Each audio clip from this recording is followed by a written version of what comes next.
स्वागत है आपका। बेंगलुरु टेस्ट मैच में भारत की करारी हार हुई है। न्यूजीलैंड ने भारत को 8 विकेट से हरा दिया है। सीरीज में न्यूजीलैंड ने 1-0 से बढ़त बनाई। 36 साल बाद भारत में न्यूजीलैंड जीता है। तो 36 साल बाद न्यूजीलैंड को भारत में ये जीत हासिल हुई है और 1-0 से ये बढ़त बनाई गई थी। भारतीय टीम को न्यूजीलैंड के खिलाफ बेंगलुरु टेस्ट में 8 विकेट की हार झेलनी पड़ी है। टीम 36 साल के बाद कीवियों के खिलाफ अपने घर में हारी है। पिछली हार 1988 में वानखेड़े स्टेडियम में मिली थी। भारतीय टीम ने कीवियों को जीत के लिए 107 रन का टारगेट दिया था, जिसे मेहमान टीम ने रविवार को 2 विकेट खोकर हासिल किया। विलियम 45 और रचिन रविंद्र 39 रन बनाकर नाबाद लौटे। इससे पहले टीम इंडिया दूसरी पारी में 462 रन पर ऑल आउट हो गई। न्यूजीलैंड ने पहली पारी में 402 और इंडिया ने 46 रन बनाए थे। भारतीय टीम होम ग्राउंड में लगातार 6 टेस्ट जीतने के बाद हारी है। टीम को पिछली हार हैदराबाद में 25 जनवरी 2024 में मिली थी।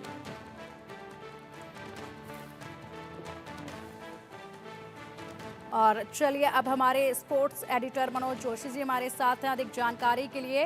मनोज जी, इस मैच को लेकर क्या कुछ कहेंगे, क्योंकि इतने सालों के बाद न्यूजीलैंड को भारत में जीत हासिल हुई है और भारत यहां पर नाकाम रहा अपनी जीत दर्ज कराने में। देखिए जी, इसकी बड़ी वजह यही है कि नई गेंद से हम लोग सामना नहीं कर पाए। अगर आप दोनों पारियों में देखेंगे तो पहली पारी में 15 रन में हमने 7 विकेट खो दिए। दूसरी पारी में हमने 54 रन में 7 विकेट खो दिए। ये जो नई गेंद थी ना, नई गेंद के दूसरी पारी में नई गेंद के आने से पहले सभी खिलाड़ी हमारे, चाहे रोहित शर्मा हो, उन्होंने खैर उन्होंने तो नई गेंद से ही हाफ सेंचुरी बनाई है, लेकिन उसके बाद अगर आप देखेंगे तो ऋषभ पंत ने 99 रन की पारी खेली, सरफराज ने 150 रन की पारी खेली। तो जिस तरीके से, जिस अंदाज में अंदाजे बयान था भारतीय टीम का, बिल्कुल चैंपियन वाला अंदाज था, बाउंस बैक किया था भारतीय टीम ने। लेकिन 80 ओवर मुकम्मल होने के बाद जब नई गेंद आई तो उससे हमारी टीम जो है ताश के पत्तों की तरह बिखर गई। और वहां उनके जो 3 तेज गेंदबाज हेनरी हैं, सऊदी हैं और राउर के एक नई सनसनी है जिनको हमने पहले कभी फेस ही नहीं किया था। वो श्रीलंका के दौरे में जो वहां की जो स्पिन फ्रेंडली पिचों पर भी उन्होंने तेज गेंदबाजी से अच्छी खासी करामात दिखाई, अच्छा खासा उन्होंने क्षमता दिखाई अपने अंदर छिपी हुई, दोनों तरफ गेंद को मूव कराने की क्षमता और ऊंची कदगाठी की उनकी जो ऊपर से जो हाई आर्म एक्शन है, उस तरह की गेंदबाजी से उन्होंने एक तरह से भारतीय बल्लेबाजी को जो है बिल्कुल तहस नहस कर दिया। हेनरी ने आगे का काम बखूबी निभाया। तो इस तरह से मैं यही कहूंगा कि एक ये सबक है भारतीय टीम के लिए, जो कम से कम नई गेंद को फेस करने में जो भारत ने को पसीने आए, या ये कहिए वही भारत की हार का बड़ा कारण बनी। क्योंकि दूसरी पारी में भारत 400 का स्कोर बना के भी हार गया, क्योंकि पहली पारी में 46 रन नहीं बन पाए थे। तो जो लोएस्ट स्कोर था भारत का अपनी जमीन पर। तो अब यही है कि अगला जो टेस्ट मैच होगा वहां पर हमें इन सब जो हमारे ग्रे एरियाज हैं, खासकर नई गेंद को फेस करने के मामले में, और 3 तेज गेंदबाज हैं उनको फेस करने के मामले में हमें एहतियात बरतना होगा। बिल्कुल। और अगर मनोज जी यहाँ पर बात की जाए एक एक खिलाड़ी के प्रदर्शन को लेकर, तो किस खिलाड़ी के प्रदर्शन से आप थोड़ा सा संतुष्ट नजर आए, किसको क्या काम करने की अभी जरूरत महसूस होगी? देखिए, जहां तक भारतीय टीम के बल्लेबाजों का सवाल है, अगर आप रोहित शर्मा देखें, बहुत ही उम्दा बल्लेबाजी की। यशस्वी जायसवाल अच्छा खेल रहे थे, अचानक वो कदमों का इस्तेमाल करते हुए बहुत आगे निकल गए। वहां उनका थोड़ा अल्हड़पन, मैं कहूंगा, वो सामने आया, मैच्योरिटी की कमी दिखाई दी। उससे उन्हें अब जो है निजात पाना होगा। उसके अलावा अगर आप सरफराज देखें, बिल्कुल चैंपियन वाला अंदाज, स्क्वेयर खेले, सामने खेले ही नहीं बिल्कुल भी, क्योंकि उनको पता था सामने खेलेंगे तो फंसेंगे। तो उन्होंने अपनी रणनीति बदली खेलने की। जो डोमेस्टिक क्रिकेट में जो उनकी शानदार फॉर्म है, उसको उन्होंने टेस्ट क्रिकेट में कैरी फॉरवर्ड किया, क्योंकि पहले भी उन्होंने बहुत शानदार पारियां खेली हैं भारतीय टीम के लिए, क्योंकि इंग्लैंड के खिलाफ जो उनकी 2 हाफ सेंचुरी हैं बैक टू बैक, वो बड़ी काबिले तारीफ थी।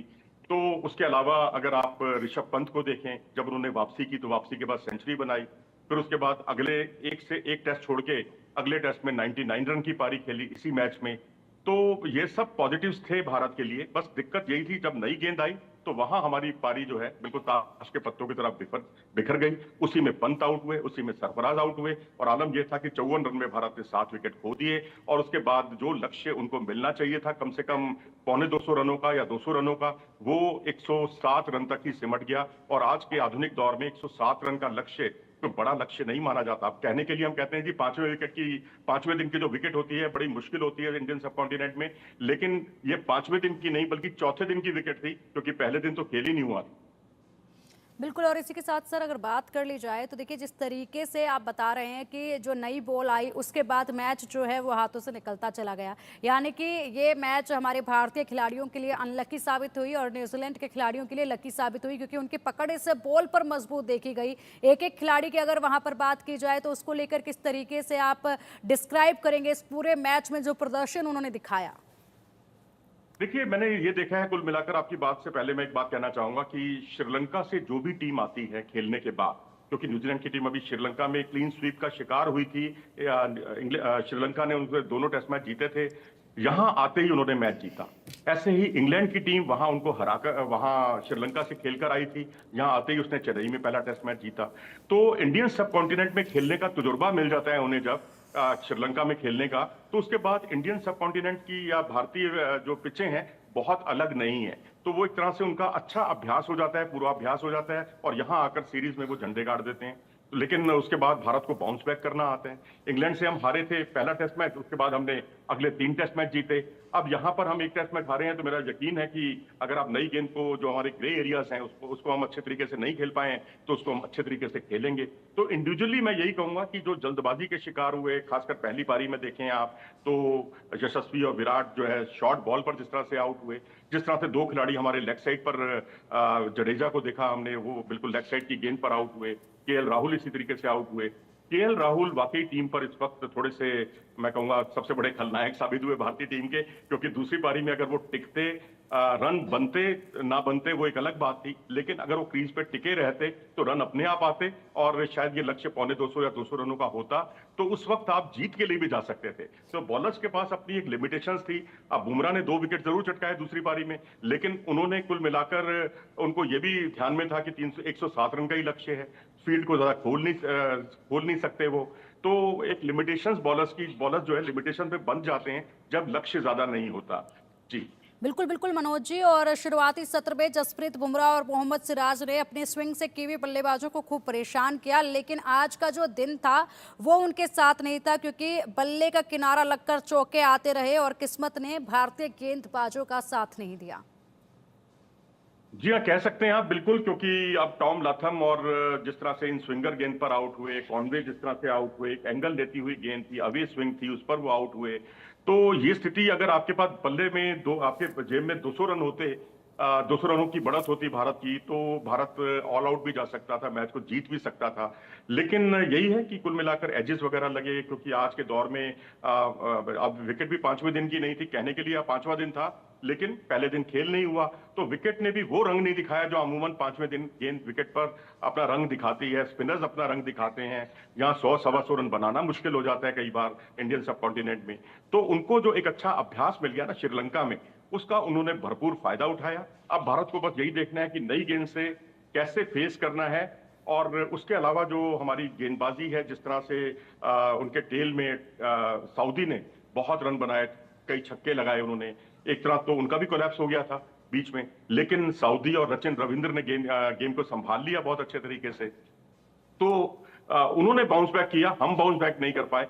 बस अब ये है कि अब हम अगले टेस्ट मैच में बाउंस बैक जरूर करेंगे, क्योंकि WTC का फाइनल हमें खेलना है और श्रीलंका बहुत तेजी से आगे बढ़ रहा है, और उनके पास कामिंदु मेंडिस जैसे कई और प्रभत जयसूर्या जैसे कई अच्छे खिलाड़ी आ गए हैं। तो ऐसी स्थिति में मैं समझता हूं कि भारत को अब एक एक मैच, क्योंकि अब एक हार तो हो गई, लेकिन दूसरी हार हम बर्दाश्त नहीं कर पाएंगे, क्योंकि उसके बाद हमें WTC का जो है अगला मुकाबला, जो बॉर्डर गावस्कर ट्रॉफी का मुकाबला जो है वो खेलना है ऑस्ट्रेलिया से। 5 टेस्ट मैच ऑस्ट्रेलिया में जाकर खेलना वो एक मुश्किल रहा होगी। तो उससे पहले अगर आप बाकी के 2 मैच जीतें, बाउंस बैक करें, तो आप काफी सुरक्षित स्थिति में पहुंच जाएंगे। जी बिल्कुल बिल्कुल। और मनोज जी अगर बात की जाए तो पहली पारी में जो कम स्कोर रहा उसका भी भारत को अच्छा खासा खामियाजा जो है वो मिला है। अगर बात करें अब 24 अक्टूबर से पुणे में खेले जाने वाले मैच को लेकर, तो इस मैच की रणनीति को लेकर क्या कुछ सजेस्ट आप करेंगे, किस तरीके की रणनीति जो है 24 अक्टूबर को होनी चाहिए? देखिए, मैं समझता हूँ स्पोर्टिंग विकेट तो नहीं बनाएंगे, क्योंकि स्पोर्टिंग विकेट बनेंगी तो बड़ा मुश्किल होगी। एजाज पटेल ठीक है, उनके स्पिनर हैं और उन्होंने मुंबई के वानखेड़े स्टेडियम में पिछले दौरे में 10 के 10 विकेट चटकाए थे, यहाँ भी वो कामयाब हुए। लेकिन मुझे लगता है कि जो उनके हेनरी, राउरके और टिम साउदी, उनकी तुलना में स्पिनर्स को खेलना थोड़ा बेहतर रहेगा। स्पिन फ्रेंडली विकेट पर आप उनके जो बल्लेबाज हैं, टॉप ऑर्डर है, उसको आप छका सकते हैं, उनको आउट कर सकते हैं। तो टॉम लॉथम और अब केन विलियमसन भी हो सकता है अगले मैच में फिट होकर लौट आए, क्योंकि पहले मैच में तो वो फिट नहीं थे, तो एहतियात के तौर पर उनको बाहर बिठाया गया था। केन विलियमसन के बिना उन्होंने मैच जीता। तो पुणे में तो मेरे ख्याल से यही स्ट्रेटेजी, अगले मैच में यही स्ट्रेटेजी होनी चाहिए भारतीय क्रिकेट टीम की, कि स्पिन फ्रेंडली ट्रैक हो, स्पिनर्स पर भरोसा किया जाए और तेज गेंदबाजी। ऐसा नहीं है कि हम कोई बुमराह पर कोई सवाल उठा रहे हैं, बुमराह बेहतरीन गेंदबाज हैं हमारे। सिराज उतने कामयाब नहीं हुए। मैं समझता हूँ आकाशदीप शायद सीम कंडीशन में, इंडियन कंडीशंस में सीम बॉलिंग में ज्यादा बेहतर विकल्प हैं मोहम्मद सिराज की तुलना में। तो अब यहाँ पर यही है कि भारत स्पिनर्स पर ज्यादा कंसंट्रेट करे, क्योंकि स्पिनर्स को खेलना न्यूजीलैंड के लिए हमेशा मुश्किल रहा है, और जितने भी दौरे उन्होंने यहाँ पर किए हैं उनका प्रदर्शन उतना अच्छा नहीं रहा, जैसा आपने शुरू में ही बताया कि कितना लंबे अरसे के बाद न्यूजीलैंड भारत में कोई मैच जीत पाया है। बिल्कुल। और मनोज जी, इसी के साथ अगर बात की जाए तो देखिए, अब अगला जो मैच होना है उसमें सबसे ज़्यादा उम्मीद अगर किसी से रखी जाए तो किससे आप उम्मीद रखना चाहेंगे, और कौन है जो उम्मीदों पर कायम नजर आएंगे? क्या इस बार जो बॉल को लेकर एक इशू आप बता रहे हैं कि बॉल पर पकड़ नहीं बन पाई, यह खामियाजा हुआ है, इसको लेकर क्या कुछ आगे करना चाहिए? देखिए, रही बात आपके इस सवाल के पहले हिस्से की, तो उसमें तो मैं तो कहूंगा प्लेयर्स में रविचंद्रन अश्विन, जडेजा और कुलदीप यादव, ये तीनों टीम में बने रहने चाहिए और तीनों पर भरोसा कीजिए। विकेट स्पिन फ्रेंडली बनाइए, उतना भारत के लिए अच्छा रहेगा। और रही बात आपके दूसरे सवाल की कि जो बल्लेबाजी है हमारी, जो ग्रे एरियाज हैं उन पर हमें काम करना होगा। नई गेंद पर जिस तरह से हमने हुए हैं दोनों पारियों में, उसमें अगर गेंद थोड़ी सी रुक कर आएगी तो भारत के लिए उतना एडवांटेज रहेगा, क्योंकि भारत स्लो पिच पर बेहतर खेलता है और जो तेज गेंदबाजी उनकी है इस समय दुनिया में एक अलग मुकाम पर है, खासकर राउरके के आने, विलियम राउरके के टीम में आने से। तो वो भारत को एक सहारा मिलेगा। मतलब अगर उनके सामने अगर आप टिक कर खेलते हैं या स्कोरिंग स्ट्रोक भी लगाते हैं, क्योंकि नई गेंद से स्कोरिंग स्ट्रोक खेले जा सकते हैं, बस पिच का मिजाज थोड़ा सा बदलना होगा और वो भारत उस चीज में सक्षम है। भारत लगातार 17-18 सीरीज जो जीता है, तो मुझे लगता है कि इस बार भी सीरीज हम नहीं हारेंगे। ये मैच की हार कई तरह के हमारे लिए सबक देकर जाने वाली है, और अगले मैच में अब पिच का मिजाज बदलेगा, किस्मत भी बदलेगी। बिल्कुल। और अगर इसी के साथ अगर बात की जाए मनोज जी, तो देखिए, इतने सालों के बाद यहाँ पर न्यूजीलैंड ने जीत दर्ज की है। काफी सालों का गैप जो है वो बताया जा रहा है इस जीत में, 36 साल बाद। जी हाँ, बिल्कुल लंबे समय के बाद उन्होंने जीत दर्ज की है। और जो पिछला मैच में जो जीत दर्ज की थी उन्होंने 1988 में मुंबई के वानखेड़े स्टेडियम में, तब मैं उस मैच का साक्षी था, मैंने वो मैच कवर किया था। और उस मैच में रिचर्ड हेडली खेले थे, दिलीप वेंगसरकर टीम की कप्तानी कर रहे थे। तो वहां पर हम एक मैच हारे थे और उसके बाद हमने कभी कोई मैच हम यहाँ हारे नहीं, सीरीज हम लगातार जीतते रहे। और तो और यही बदस्तूर स्थिति भारत की जब न्यूजीलैंड के दौरे पर जाती है भारतीय क्रिकेट टीम, तो यही स्थिति भारत की भी होती है जो न्यूजीलैंड की थी, क्योंकि वहां पर भी जो तेज हवाएं चलती हैं, वहां पर स्विंग को कंट्रोल करना एक बहुत बड़ी चुनौती होती है। और भारतीय टीम वहां पर न्यूजीलैंड में महेंद्र सिंह धोनी की कप्तानी में ही 2013-14 में जो है एक सीरीज जीती थी, और गौतम गंभीर भी उस टीम के सदस्य थे, वहां उन्होंने एक डबल सेंचुरी भी लगाई थी। तो ये है कि दोनों ही टीमें अपने घर में बहुत सिद्धस्त हैं, लेकिन मजा तब आता है जब आप अपोनेंट के घर में जाके कोई मैच जीतते हैं, क्योंकि न्यूजीलैंड के लिए भी भारत में जीतना बहुत बड़ी चुनौती रहा है और भारत के लिए भी न्यूजीलैंड में जाकर मैच जीतना बहुत बड़ी चुनौती रहा है। लेकिन अच्छी बात यह है कि अब एशियन सब कॉन्टिनेंट की टीमें न्यूजीलैंड में जाकर मैच जीतने लगी हैं। जैसे कि बांग्लादेश ने पीछे न्यूजीलैंड को न्यूजीलैंड में हराया था, तो ऐसा मुमकिन आगे भी हो सकता है। लेकिन फिलहाल हम अगले मैच की बात कर रहे हैं, तो अगले मैच में स्पिन फ्रेंडली कंडीशंस निश्चित तौर पर भारत को रास आएंगी। और जो पहला मैच जो आप श्रीलंका से में खेलकर आने के बाद यहाँ जब जीतते हैं मुकाबला, आपका मनोबल जरूर बढ़ता है, लेकिन भारत उससे ज्यादा अच्छी तैयारी करते हैं, जैसा कि इंग्लैंड के खिलाफ सीरीज में हुआ। और वही मैं देख रहा हूं अगले मैच में भारतीय टीम के साथ भी होगा, क्योंकि पैचेस में भारतीय टीम ने अच्छा संघर्ष किया। और आप देखिए कि चौथे दिन ये समाप्ति पर जब बैड लाइट हो गई थी, तो बैड लाइट पर भारतीय खिलाड़ी अंपायर से बातचीत कर रहे थे, अपने तर्क रख रहे थे कि हम स्पिनर्स को गेंदबाजी कराने के लिए तैयार हैं। इतनी खराब रोशनी नहीं है। वो बात अलग है कि बाद में बारिश हो गई और खेल धुल गया। लेकिन आप देखिए कि 107 रन के लक्ष्य के बावजूद भारत ने हिम्मत नहीं हारी। भारत ने 46 रन पर आउट होने के बावजूद हिम्मत नहीं हारी। 400 का स्कोर बनाया भारत ने। तो इसका मतलब है कि भारतीय टीम चैंपियन की तरह खेलना जानती है, बाउंस बैक करना जानती है। लक्ष्य ज्यादा बड़ा नहीं हो पाया क्योंकि ऐसी दिक्कत हमें बांग्लादेश के खिलाफ भी आई थी। बांग्लादेश के खिलाफ जो है अश्विन और जडेजा ने हमें बचा लिया था। एक ने सेंचुरी बनाकर और एक ने हाफ सेंचुरी बनाकर। लेकिन यहां पर अश्विन जडेजा का बल्ला भी नहीं चला, इसलिए नतीजतन हम 46 रन पर उखड़ गए। तो वहीं से हमारे पतन की कहानी शुरू हो गई इस मैच में। लेकिन मुझे लगता है बाउंस बैक होगा और भारतीय टीम जरूर जीतेगी अगले मुकाबले। बिल्कुल बिल्कुल मनोज जी, जिस तरीके से आपने बताया और अश्विन का यहाँ पर नाम लिया, तो देखा जाए तो 13 ओवर के बाद रोहित शर्मा स्पिन अटैक पर लेकर आए और उसके बाद जडेजा और अश्विनी की जोड़ी को लेकर काफी उम्मीदें थी कि ये जोड़ी कुछ कमाल कर सकती है। लेकिन लक्ष्य ज्यादा नहीं था ना। दिक्कत यह है, कमाल कर सकती है वो तो अच्छी बात है, आपने सही बात कही, लेकिन लक्ष्य कम से कम 200 रनों का होना चाहिए था। लक्ष्य 107 रनों का था और आज के दौर में 107 रन बनाना कोई बहुत बड़ा टारगेट नहीं होता। इसको आप बहुत सहजता के साथ टीमें बनाती हैं। बेशक हम कितने भी आंकड़े गिनाते रहें कि न्यूजीलैंड की टीम जो है वो बहुत कई मौकों पर पिछले 4-5 साल में 100 रन भी नहीं बना पाई है। लेकिन अब उन आंकड़ों का कोई मतलब नहीं है क्योंकि वो कंडीशंस अलग होती हैं, ये कंडीशंस अलग है। हर कोई जीतने के लिए आता है, हारने के लिए कोई नहीं आता। 107 रन का लक्ष्य कोई बड़ा लक्ष्य नहीं होता। बेशक इंडियन सबकॉन्टिनेंट ही हो। वैसे जैसा कि मैंने आपको बताया कि चौथे दिन का खेल था टेक्निकली, क्योंकि पहले दिन का खेल ही नहीं हुआ था। पिच के मिजाज में भी कोई ज्यादा बदलाव नहीं आया। वो तो नई गेंद ने थोड़ी सा अपना कलाकारी दिखाई जिससे भारतीय बल्लेबाजी जो है वो ध्वस्त हो गई लेकिन बाद के दौर में।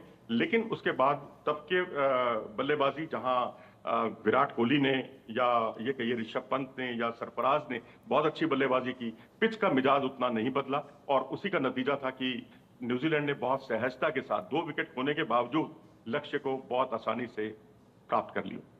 बिल्कुल मनोज जी, बहुत बहुत शुक्रिया आपका ये तमाम जो जानकारी है ये साझा करने के लिए और विस्तार से इस पूरे मैच पर चर्चा करने के लिए बहुत बहुत शुक्रिया। बढ़ता अब आगे, बात दिल्ली की